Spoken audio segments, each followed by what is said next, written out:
Thank you so much for your questions. So we're going to change gears a little bit and go up the genital tract to the ovaries. And Tom asked me to talk about prevention of ovarian cancer, but I'm going to change it a little bit to prevention of death from ovarian cancer.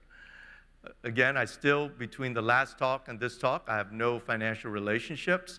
So some epidemiology. Every year there's about 24,000 cases of ovarian cancer in the United States. About 14,000 women will die from ovarian cancer.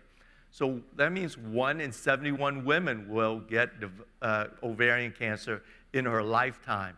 It's a disease of older women. It's also a disease that's found when it's widespread. Only 15% are found in stage 1, confined to the ovary and very curable, 90% curable in terms of overall survival.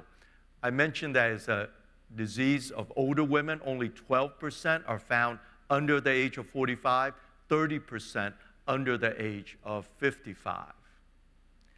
So this is actually another one of my favorite slides. It looks at the mortality trends in cancers, multiple types, over the years from about 1930 to about the late 2000s. So let's take a look at how we're doing in breast cancer. So breast cancer is the pink line. So it's pretty much flat, but the mortality rate decreased roughly around the mid-90s or so. And that's probably not just because we do mastectomy better, but some of the treatments, the recognition that there's hormonal receptors, some of the targeted therapy for breast cancer.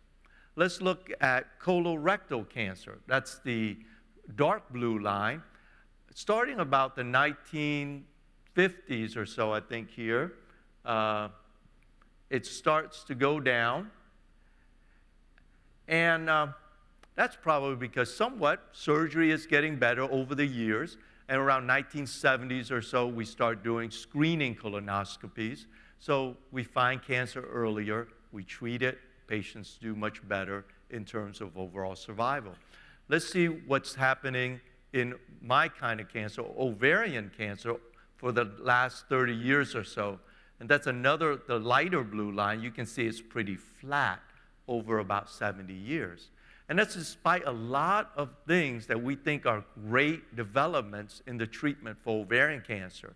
And around the early 50s, we started treating with chemotherapy. That's a time of modern chemotherapy.